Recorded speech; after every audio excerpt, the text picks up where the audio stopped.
Hi friends, welcome to our Sri channel. ఎస్ట్రీమ్లో part 75. తర్వాత రోజు అన్నట్టుగానే అందరూ కలిసి టెంపుల్కి ప్రయాణం అయితే ప్రదక్షిణలు చేశాక అమ్మవారికి అర్చన జరిపించింది వేద.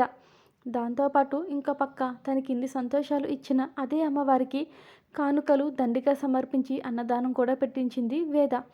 పక్కనే ఉన్న అమ్మగారికి నోట్లో పెట్టి రామ్ గారికి సిద్ధార్థ రెడ్డికి మాత్రం చేతుల ప్రసాదం పెడుతుంది. దాంతో ఉడుక్కుంటాడు సిద్ధార్థ రెడ్డి. అది చూసి చిన్నగా నవ్వుకుంటుంది ఆమె. నవ్వకు, నాకు మండిపోతుంది ఇక్కడ అంటూ చిన్నగా వేద నడుము మీద గిల్లాడు సిద్ధార్థ రెడ్డి. నొప్పికి ఆవు అంటూ అరిచింది. సిద్ధు, అమ్మాయిని ఏడిపించుకో అన్నారు అమ్మగారు.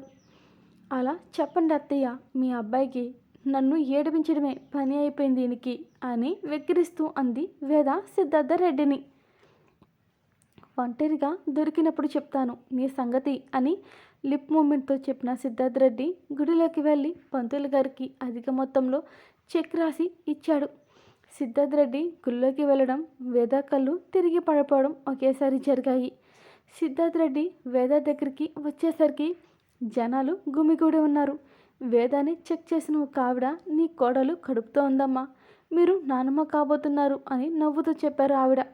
అప్పుడేనా అని ఒక క్షణం ఆశ్చర్యపోయిన కోడలు కడుపుతో ఉందన్న విషయం తెలిసి ఉబ్బి తబ్బిబ్బోయారు హ్యాపీనెస్తో.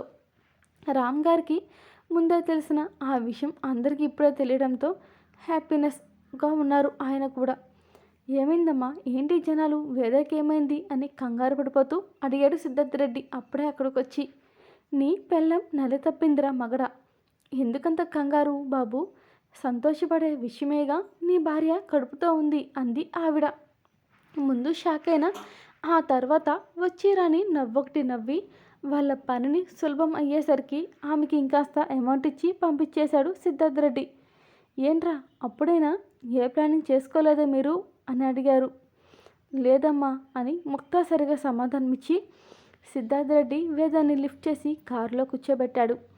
ఇంతలో రామ్ గారు అమ్మగారిని వీర్చైర్లో తోసుకుంటూ వెళ్తూ, నీ కొడుకు ఇప్పుడు చేసిన కడుపు కాదులే, నీ కోడలితో పెళ్ళికి ముందే చేసిన కడుపు అని చెప్పగానే నోటి మీద చేతిని వేసుకున్నారు ఆశ్చర్యపోతూ. ఇది ఎప్పుడు జరిగిందండి, అసలు అమ్మాయిల వంక చూడడే కదా, అలాంటిది పెళ్ళికి ముందే తొందరపడ్డారా? ఎవరైనా అంతేనే, వాళ్ళకి సరైన సోల్మేట్ దొరికేంత వరకే. వన్స్ వాళ్ళకి కావలసిన వాళ్ళు సరైన లైఫ్ పార్ట్నర్ దొరికాక అంటే ఏంటి అలా చూస్తున్నావు అంటుంటే, ఎంతవాడైనా కాంతాదాసుడే.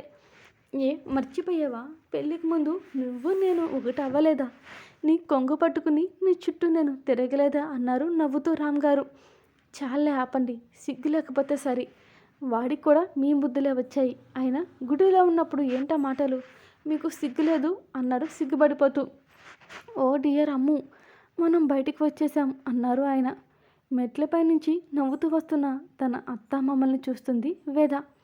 వాళ్ళిద్దరూ చూడండి ఎంత నవ్వుకుంటూ వస్తున్నారో, మీరు నన్ను అప్పుడే తీసుకొచ్చేశారు అంది వేద. వాళ్ళ పర్సనల్ విషయాలు వినడానికి నీ కూడా సిగ్గులేదే అన్నాడు పక్కనున్న సిద్ధార్థ రెడ్డి. ఫేస్ వికారంగా పెట్టి, అది నేనెందుకు వింటాను అంది వేద. కాస్త బ్రెయిన్ యూజ్ చేయి అన్నాడు సిద్ధార్థ రెడ్డి వేదతో.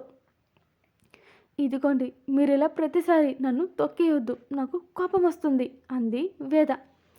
నెక్స్ట్ మినిట్ సిద్ధార్థ రెడ్డి పెదవులు వేద పెదవుల్ని లాక్ చేసిన నిమిషానికే వేద పెదవుల మీద బ్లడ్ కారితే పెడుతున్న ముద్దుకి బ్రేక్ ఇచ్చాడు సిద్ధార్థ రెడ్డి.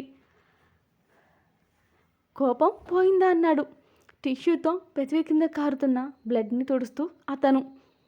ఊ అంది వేద. ఇక ఆ రోజు నుంచి సిద్ధార్థ రెడ్డి కేరింగ్ అఫీషియల్ అయితే, వేదకి మాత్రం సిద్ధార్థ రెడ్డి కేరింగ్లో బొగ్గలు 2 లడ్డూల్లా వచ్చేస్తాయి. ఏంటి మావయ్య, మీరు చెప్పేది నిజమా అని అడిగింది వేద రామ్ గారిని.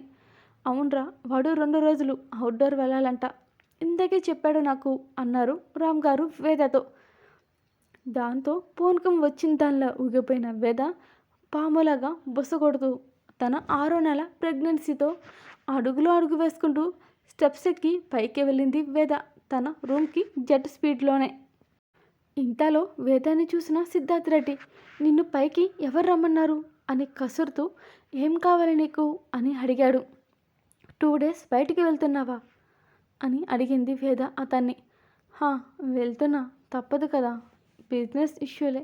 మామూలే, తెలిసిందే కదా. మళ్ళీ కొత్తగా అడుగుతావే అన్నాడు సిద్ధార్థ రెడ్డి. మీరు ఇప్పుడు ఇంతేనా? మారరాయిక మారరాయిక అంటూ ఒకే డైలాగ్ని అన్నిసార్లు రిపీట్ చేయడానికి నువ్వేమి చంద్రముఖివి కాదు. వైఫ్ ఆఫ్ సిద్ధార్థ రెడ్డివి. ఒకసారి చెప్తే చాలు అన్నాడు అతను వెటకారంగా.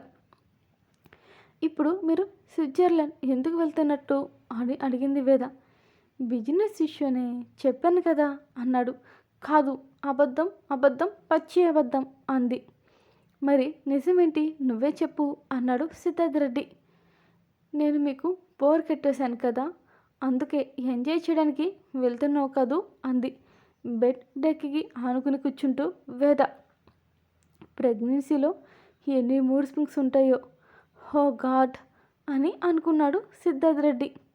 చూసారా చూసారా, నేను ఇప్పటిదాకా ఏం మాట్లాడుతున్నానో కనీసం అది కాదే అని కూడా చెప్పట్లేదు మీరు. ఒసే, నీకేమైనా పిచ్చి పట్టిందా? పని మీద వెళ్తున్నాను అంటే ఎంజాయ్ చేయడానికి అంటావు. ఆయన ఇంట్లో ఇంత అందమైన పిల్లాన్ని పెట్టుకుని బయట అఫైర్స్కి నాకేం అంత అవసరం, అంత సరదా కూడా లేదు. ఇంట్లో ఉన్న నీ ఒక్కదానితోనే వేగలేకపోతున్నా అని అన్నాడు సిద్ధార్థ రెడ్డి నవ్వుతూ. అంటే నేను డెవిలానా నీ ఉద్దేశం అంది వేద. కొన్ని నిజాలు కడుపులోనే దాచుకోవాలి, బయటికి కక్కేస్తే ఫుడ్ ఉన్న బెడ్ ఉండదేమో అన్నాడు సిద్ధార్థ రెడ్డి వేదతో. మీరే ఎందుకు, ఇంకెవరైనా పంపించవచ్చు కదా కంపెనీ నుంచి అంది వేద. కంపెనీలో వర్క్ చేసిన దానివి, కొన్నిటికి కంపెనీ సీఈఓలు మాత్రమే వెళ్ళాలి, తెలుసు కదా నీకు రూల్స్ అన్నాడు. తొక్కల రూల్స్, నాకేం అదేం తెలీదు. మీరు వెళ్ళొద్దు వెళ్ళొద్దు వెళ్ళొద్దు అంతే. వేదాన్ని పిచ్చిదానిలా చూసి కావాల్సిన ఫార్మల్ షర్ట్స్ అన్నీ బ్యాగ్లో ప్యాక్ చేసుకున్నాడు సిద్ధార్థ రెడ్డి. సర్దుకున్న బట్టలు మొత్తం చల్లా చెదురు చేసేసింది. ఎందుకు ఇలా ఏడిపిస్తున్నావే అని అన్నాడు వేదాన్ని సిద్ధార్థ రెడ్డి. చూసారా చూసారా, అప్పుడే నా మీద విసుగు కూడా వచ్చేసింది అని వేద కళ్ళలో ట్యాప్ తిప్పేస్తూ అంది వేద. స్టాప్ యువర్ అన్నోయింగ్ బిహేవియర్ వేద, నువ్వు నీలా ఉండు అంటూ భార్య గారి అలకపానుపు పట్టించుకోకుండానే స్విట్జర్లాండ్ వెళ్ళిపోయాడు సిద్ధార్థ రెడ్డి.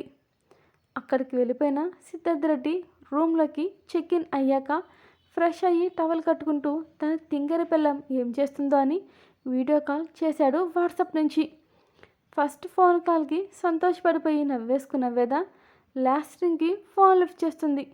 లిఫ్ట్ చేయగానే ఎలా ఉన్నావు అని అడుగుతాడు అనుకున్న సిద్ధార్థ రెడ్డి, రేపు మన కంపెనీలో మీటింగ్ ఉంది, జస్ట్ నువ్వు దానికి అటెండ్ అయ్యి వాళ్ళు ఇచ్చిన ఎక్స్ప్లెనేషన్ నచ్చితే నువ్వు ఫర్దర్ స్టెప్ తీసుకుని సైన్ చేయి, లేకపోతే డ్రాప్ అయిపో, ఇదంతా మన పిఏ చూసుకుంటాడు. అప్పటికి మండిపోయిన వేదకి, మీరు ఎంజాయ్ చేయడానికి మాత్రమే వెళ్ళారు కదా అని బేలగా అడిగింది సిద్ధార్థ రెడ్డిని. Are you trust me or not అని అడిగాడు సిద్ధార్థ రెడ్డి వేదని. మీరు మారిపోయారు అంది ముక్కు చీదుతూ వేద. అది కాదు అంటుంటే సిద్ధార్థ రెడ్డి ఇంతలో డోర్ బెల్ రింగ్ అయ్యింది. డోర్ ఓపెన్ చేశాడు Siddhartha Reddy. Sir any order అంటూ అడిగింది సర్వీస్ చేసే ఒక అందమైన అమ్మాయి. ఏవండి, ఎవరు అమ్మాయి అంది వేద వీడియో కాల్లో ఉండి. టుడే నైట్ నేను బుక్ చేసుకున్నా, బాగుంది కదా ఫిగర్ అన్నాడు సిద్ధార్థ రెడ్డి. ప్యూర్ వేద. నిజంగానా అంది వేద నమ్మేస్తూ. నిజం, నీతో ఎప్పుడైనా అబద్ధం చెప్పానా అన్నాడు సిద్ధార్థ రెడ్డి తనకి వచ్చే నవ్వుని మీసాల చాటున ఆపేస్తూ.